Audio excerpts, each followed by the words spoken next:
My hopes. I want 2014 to start different, to be my year of InsideOut. And to make a difference, something a little drastic has to happen. So no more keeping secret things inside about my growing up. I hope my friends feel safe in asking me about these things. I hope it means I can ask family members who were around back then what my childhood looked like from the outside. I hope it means kids out there in similar situations can know they're not alone in being so isolated and scared. I hope others who grew up with a mentally ill parent like me will reach out. I just want this to mean something to anyone, even if they don't know who I am. Let's begin. Growing up. I grew up carrying a lot of responsibility. I was the protector of the household from my mother's literally psychotic outbursts and schizophrenia-born paranoia. My mother has a brain disease, but was and is in denial of it. People in the family just thought she was high-strung, but not sick. So, I grew up watching as she and her mind slowly slipped away over the years, and I couldn't help but think it was all my fault. I am so afraid my mind might slip away too. After Dad left us, I grew up thinking everything had to be done perfectly, or Mom would have a bad reaction. As it turns out, Mom would sometimes react negatively no matter what I did, no matter the situation. There is no inherent logic in the mind of someone who suffers from schizophrenia. How could 9-year-old me have figured that out? Brother-father combo. My biggest concern was my younger sister. I had to play the distractor at times to move her attention elsewhere, while Mom fought against the voices in her head in the grocery, or muttered about some agenda to the waiter who was supposedly in on the conspiracy. Managing Mom's brain. Mom would depend on me for a lot in everyday life. As the oldest, I had to be the one to help her shop and approve brands of bread, and what food to get at a restaurant. This means I had to be wise enough to choose the items the whispers in her head didn't want. If I chose wrong, I'd be on the side of the voices and would be betraying her. Being out in public with Mom was always terrifying. The paranoia could come at any time. She would mutter something or swear at the cashier under her breath, and I would have to put on a smiling face. In those moments, I wanted to desperately show that I was definitely not like my weird, angry, anxious, not mentally ill mother. I learned how to make myself look normal, how to diffuse situations with a calm voice, how to use empathy to connect with other people, how to plug my ears and hide in a closet when my mother and father would start fighting, how to tune out Mom telling Dad over the phone that the FBI opened up a file on him, and instead focus on watching Nickelodeon with my sister. Refuge at school, somewhat. Not a lot of learning happened at school. School was just where I could let go of constantly having my shields up. I could put my bags down and just be me, because the adults there had the ability to call the shots competently. I wouldn't have to manage things for the time I was there, but I knew I would be managing Mom again when the school day ended. I've never been focused on academics, really. I was focused on getting attention from adults who weren't breaking down all the time.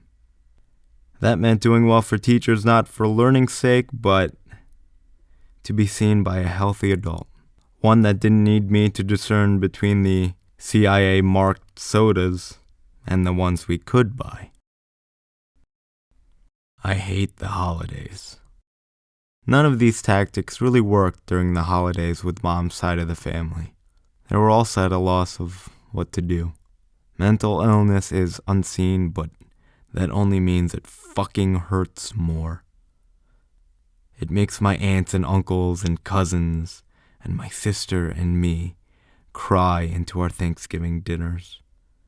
It makes us lock ourselves in a side room and bawl our eyes out, while Mom, all riled up and manic, gets taken away from the house by her brothers. One holiday incident, when Mom was being violent and aggressive and manic again, my sister and I locked ourselves in a bathroom to stay safe. And in there, I made this promise to my sister. Mom's not going to take care of us. Dad's not going to take care of us. I'm going to take care of us.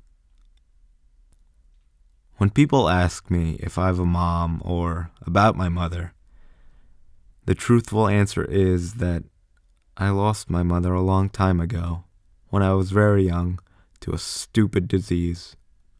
But that's misleading.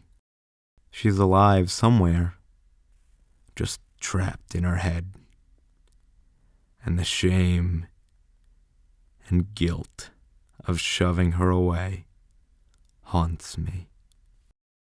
I haven't seen my mother in years, and I've avoided updates about her. We took out a restraining order on her when she would keep coming to the house and stand outside the door and not leave for hours. The last time I saw her, I slammed the door repeatedly on her fingers and told her to get out. We called the police and they made her leave. After the incident, she called the locksmith that same day to fix any damage done to the door because she felt bad. Because of that incident, I see myself as a monster and won't forgive myself. Daddy issues. It's hard for me to trust my dad, so I generally don't. I hate him because he left us there in that house with Mom, incorrectly thinking that because she loved us, we'd be okay. She was just high-strung after all, not sick, and while he didn't mean to, I still hold it against him. And even when he got custody and we went to live with him, it wasn't until we started family therapy last year that my sister and I shared what it was like to live with Mom and how scary it was. It is unfair to my father how much I hate him, given how much he tried in family therapy this past year. But I still do. I have trouble letting all this anger go.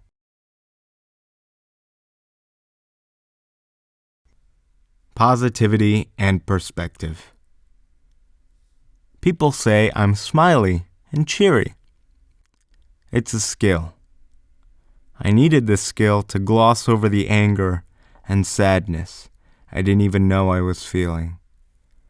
I'd smile and be friendly to my relatives, and in school and out in public.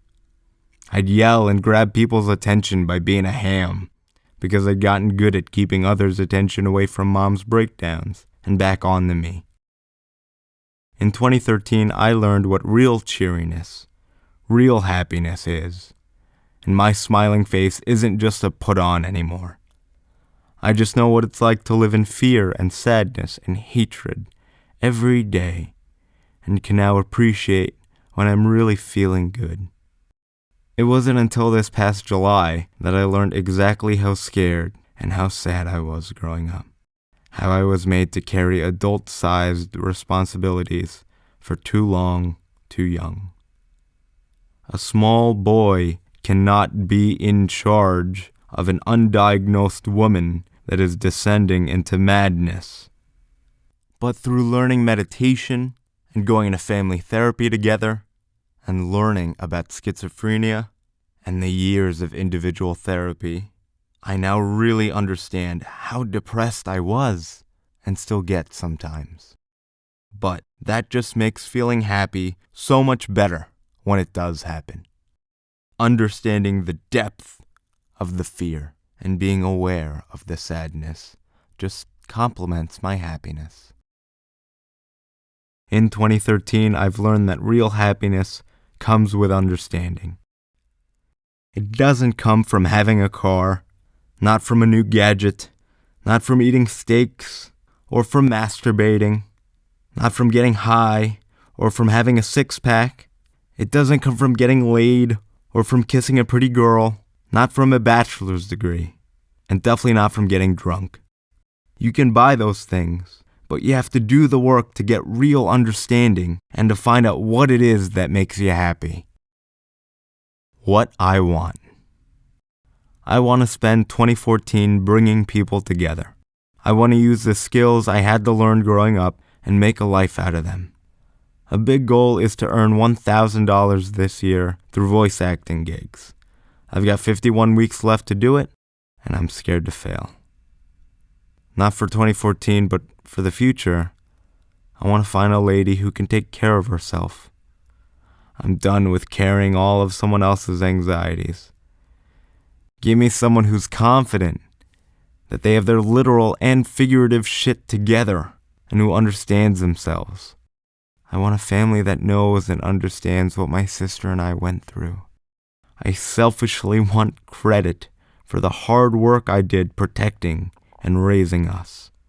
And lastly, I want to not be scared to end my part of the restraining order on Mom and go see her, wherever she is, before she dies. I want to say, I'm sorry for letting you down, Mom. If you've come this far to the end, I thank you. Thank you for peeking at the darkest parts of me here at the start of my 25th year. This wasn't easy to write, and I can imagine it's hard to dig into. Happy New Year. Let's make a change. I love you.